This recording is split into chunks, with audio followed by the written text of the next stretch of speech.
नमस्कार दोस्तों, मैं नहीं स्वागत करता हूं आपका आपके अपने यूट्यूब चैनल 360 पैडागॉग में। हम पढ़ रहे थे कोलबर्ग की मोरल डेवलपमेंट की थ्योरी और उसमें हम उसके लेवल्स और स्टेज को पढ़ रहे थे। हम प्री कन्वेंशनल लेवल और उसके दो स्टेजेस, कन्वेंशनल लेवल और उसके दो स्टेज को कवर कर चुके हैं। ये वीडियो रहने वाली है पोस्ट कन्वेंशनल लेवल और उसके दो स्टेजेस के लिए से रिलेटेड। तो चलिए बिना किसी देरी के स्टार्ट करते हैं।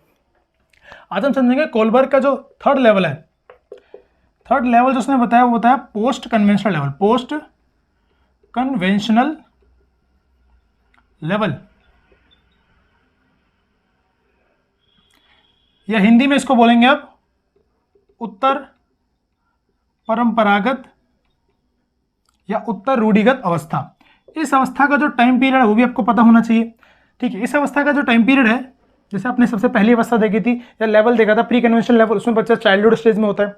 फिर आपने देखा कन्वेंशनल लेवल, उसमें बच्चा लेटर चाइल्डहुड और एडोलेसेंस में होता है, मेनली एडोलेसेंस में। तो ये थर्ड स्टेज, यहाँ पर बच्चा एडोलेसेंस की जो बच्चा नहीं रहता वो अब वो युवा बन जाता है या एडल्ट बन जाता है। तो ठीक है, वो पोस्ट एडोलेसेंस कह सकते हो या आप कह सकते हो एडल्टहुड जो होता है, एडल्टहुड कह दें या युवावस्था इसको कह सकते हैं। इस एज का जो व्यक्ति है वो इस लेवल के अंतर्गत आता है। अब हम हर लेवल के अंदर पढ़ते आ रहे हैं और स्टेज में पढ़ रहे हैं कि बच्चे की मोरालिटी कुछ अलग अलग, ठीक है, फैक्टर से निर्धारित होती है। जैसे पहला लेवल था प्री कन्वेंशनल लेवल, उसमें बच्चे की मोरालिटी किसके द्वारा तय होती है कि कार्य जो बच्चे के द्वारा कार्य किया गया उसके कॉन्सिक्वेंसेस क्या है। अगर कॉन्सिक्वेंसेस, अगर उसकी पिटाई होती है तो काम गलत है, अगर अप्रिशिएट किया जा रहा है तो काम सही। वहाँ बच्चा प्री कन्वेंशनल लेवल बच्चा कॉन्सिक्वेंसेस के आधार पर निर्धारित करता है कोई काम सही और कोई काम गलत। उसके बाद हमने पढ़ा कन्वेंशनल लेवल। कन्वेंशनल लेवल हमने देखा कि बच्चा क्या करता है, रूल्स एंड लॉज को फॉलो करता है और फैमिली की एक्सपेक्टेशन के अकॉर्डिंग कार्य करता है। वो काम उसके लिए सही होते हैं और जो उनके फैमिली की एक्सपेक्टेशन, रूल और रेगुलेशन के अलग हैं, वो काम उसके लिए गलत है। अब बच्चा इससे आगे बढ़ चुका है।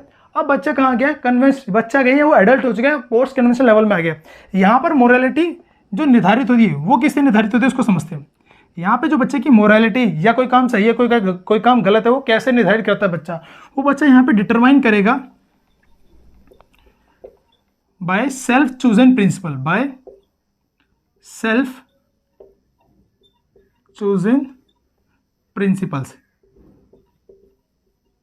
अब ये सेल्फ चूजन प्रिंसिपल्स क्या हैं कि स्वयं के द्वारा जो व्यक्ति पूरे जीवन भर, जैसे व्यक्ति बड़ा होता है, ग्रो हो रहा है, तो वो पूरी लाइफ में जैसे जैसे सीख रहा है चीज़ों, तो वो अपने खुद के कुछ जीवन जीने के सिद्धांत बनाता है। और यहाँ पर पोस्ट कन्वेंशनल लेवल पर उन्हीं सिद्धांत के अकॉर्डिंग किसी चीज़ को सही या गलत बच्चा या कोई व्यक्ति बताता है। समझते हैं। इसका जो फिफ्थ स्टेज है वो आपका है social contract, social contract and individual rights. Social contract और इंडिविजुअल राइट्स के पहले समझिए। सोशल कॉन्ट्रैक्ट का मतलब क्या होता है समझिए। सोशल कॉन्ट्रैक्ट का मतलब है हर सोसाइटी के अंतर्गत कुछ ना कुछ लेवल पे आपको डाइवर्सिटी देखने को मिलेगी। हर व्यक्ति दूसरे व्यक्ति से यूनिक है। अगर एग्जांपल ले लीजिए इंडिया के, इंडिया के अंदर बहुत ज़्यादा लेवल, बड़े वास्ट लेवल पे क्या है, डाइवर्सिफिकेशन या डाइवर्सिटी है कि बहुत ज़्यादा धर्म के, अलग अलग धर्म के लोग हैं, लोगों के अलग अलग ओपिनियंस है। तो इतनी ज़्यादा विभिन्नताएं लोगों में होने के साथ साथ तो लोगों में कन्फ्लिक्ट्स भी होते हैं, लड़ाई झगड़ा भी होता है। तो उन्हीं को खत्म करने के लिए सभी लोग मिलकर क्या करते हैं, सोशल कॉन्ट्रैक्ट करते हैं और कुछ बेसिक नियम और कायदे कानून बनाते हैं और सब इनको फॉलो करते हैं ताकि समाज में एक दूसरे के साथ लड़ाई झगड़ा ना हो और सभी लोग न्यूनतम समन्वय के साथ एक दूसरे के साथ अच्छे से रह सकें। उसको बुलाता है सोशल कॉन्ट्रैक्ट। तो व्यक्ति यहाँ पर सोशल कॉन्ट्रैक्ट के द्वारा जो बनाए गए नियम कायदे कानून उनको फॉलो करता है, पर वो नियम जो कायदे कानून बनाए गए हैं उनको तब तक फॉलो करता है जब तक उससे किसी का नुकसान ना हो रहा हो।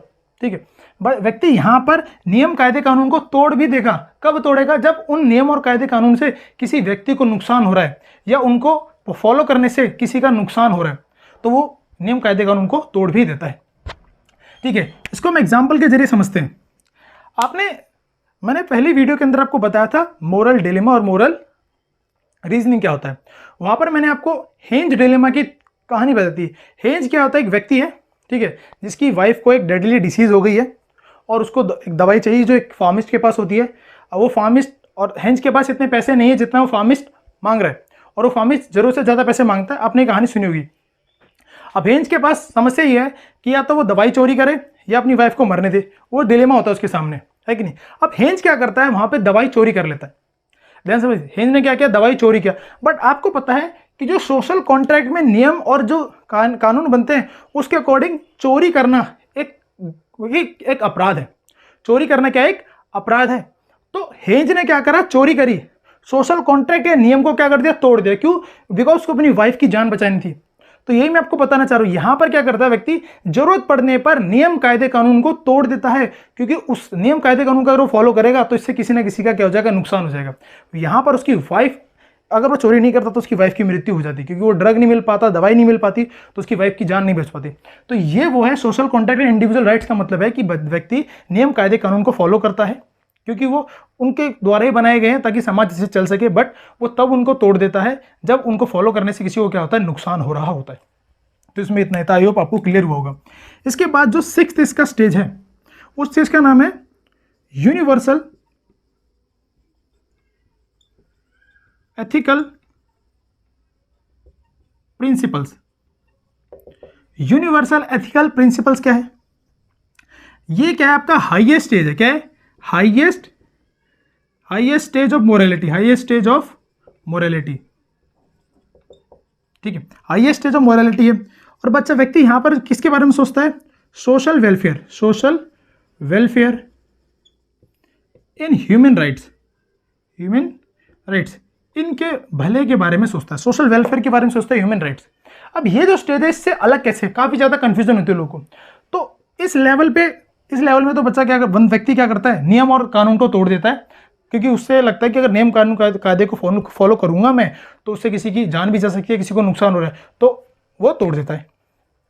अब यूनिवर्सल एथिकल प्रिंसिपल्स और ये आपका सोशल कॉन्ट्रैक्ट इंडिविजुअल राइट्स, ये अलग कैसे एक दूसरे से, डिफरेंस क्या है कि यहां पर व्यक्ति नियम कायदे कानून को फॉलो करता है, पर उसको लगता है जब नियम और कायदे कानून को जब मैं फॉलो कर रहा हूं और उसको फॉलो करने से किसी को नुकसान हो रहा है, हो सकता है, तो वो नियम कायदे कानून को तोड़ देता है।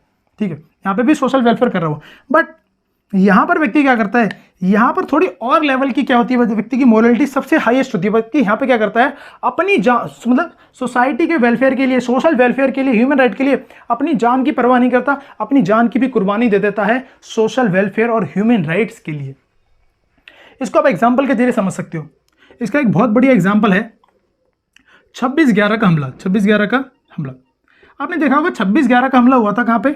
मुंबई का जो ताज होटल है ना, वहाँ पे हुआ था। हुआ क्या था कि 26 नवंबर 2008 में भारत के अंदर कुछ आतंकवादी आते, मुंबई के अंदर वो ताज होटल, रेलवे स्टेशन और जगहों पे कब्जा करते और वहाँ पे गोलियां चलाते और बहुत सारे लोगों को क्या वहाँ उसके कारण बहुत सारे लोग मर जाते। अब होता क्या है, उसी इंसिडेंट में जो आतंकवादी हैं, 2 आतंकवादी गाड़ी से आ रहे होते हैं, उनकी मुठभेड़ होती है कुछ पुलिस वालों से। अब वहां पर एक व्यक्ति है जो सिपाही है, उसका नाम है तुकाराम गोपाल ओमले। ये बहुत इंपॉर्टेंट के बारे में आपको पता होना चाहिए। तुकाराम गोपाल ओमले। जब आतंकवादी आते हैं, यहाँ से पुलिस वाले होते हैं, पुलिस वाले उनको बोलते हैं बाहर निकलिए, वो नहीं निकलते तो पुलिस वाले फायरिंग स्टार्ट करते हैं। वो मुड़ के जा रहे होते, पुलिस वाले फायरिंग स्टार्ट करते हैं। तो होता क्या है, फायरिंग स्टार्ट करते हैं तो उनमें से एक की मृत्यु हो जाती है। वो जाके देखता है, तुकाराम ओमले क्या करते हैं, गेट को खोलते हैं, मतलब जो आतंकवादी इस गेट में थे, पूरी कार को छल्ली छल्ली कर दिया गया गोलियों से, उसको गेट को खोलते हैं। तो देखते हैं वो जो एक आतंकवादी, मेन आतंकवादी था उनका, कसाब निकलता है और गोलियां लेके उनको मार रखता है। वो गोलियां लेकर ऐसे उसको मारना स्टार्ट कर देता है। अब यहाँ पर जो तुकाराम ओमले क्या करते हैं, तुकाराम ओमले उसकी गन को पकड़ते हैं, अपनी तरफ करते हैं और उसको पकड़ने की कोशिश करते हैं, और जो वो गोली चला रहा था सारी गोलियां अपने ऊपर ले लेते हैं, मतलब सारी गोलियां उनके सीने को छल्ली छल्ली कर जाती है। और उन्होंने क्या करा, यहाँ पर उसकी गन को पकड़ लिया ताकि ये जो गोलियां हैं और लोगों को ना लगे, सिर्फ उनको ही लगे, और उन्होंने उसको पकड़ लिया, जगड़ लिया, और फिर कसाब को पकड़ा गया। कसाब को जिंदा पकड़वाया उन्होंने करा क्या, तुकाराम गोपाल ओमले ने क्या करा, अपने साथियों की जान बचाई और देश के वेलफेयर के लिए, या समाज हमारा सुरक्षित रहे उसके लिए आतंकवादी को पकड़ा, अपनी जान की परवाह ना करते हुए। इसी को बोला गया हाईएस्ट स्टेज ऑफ मोरालिटी, कि सोशल वेलफेयर के लिए व्यक्ति अपनी जान की भी कुर्बानी दे देता है। ठीक है, तो तुकाराम ओमले की उनको उसके बाद बहादुरी के लिए इनको अशोक चक्र भी दिया गया। तो आई होप आपको क्लियर हुआ होगा। अगर आप सोचिए, अगर ये तुकाराम ओमले उसको पकड़ते नहीं, अगर वो भागते, अपनी जान बचाने के लिए भागते, तो उनकी जान भी जाती और उनके जो साथी पुलिस वाले उनकी जान भी जाती। पर उन्होंने ऐसा नहीं सोचा। उन्होंने सोचा कि भैया मैं अपने देश को कैसे सुरक्षित कर सकता हूं और अपने जो साथी उनको कैसे बचा सकता हूं। इसलिए उन्होंने जो गन पकड़ी और सारी गोलियां अपने ऊपर ले ली और उस आतंकवादी को जिंदा पकड़वाने में मदद करी। ठीक है। तो ऐसी मोरालिटी होती है स्टेज में। और अधिकतर आप जो पुलिस ऑफिसर या मेजर वगैरह देखोगे तो वो इस टाइप की मोरालिटी उनके द्वारा दिखाई जाती है। आई होप आपको क्लियर हुआ होगा। ठीक है, ये दोस्त लास्ट लेवल था, पोस्ट कन्वेंशनल लेवल। ठीक है, कहाँ पे होते हैं, एडल्टहुड या उसके बाद के जो लोग होते हैं सब इसी लेवल के अंतर्गत होते हैं। एक था, एक पहला social contract and individual rights, और दूसरा था आपका universal ethical principles. I hope अभी आपको क्लियर हुआ होगा। अगर समझ में आया तो प्लीज़ लाइक शेयर सब्सक्राइब करना ना भूले।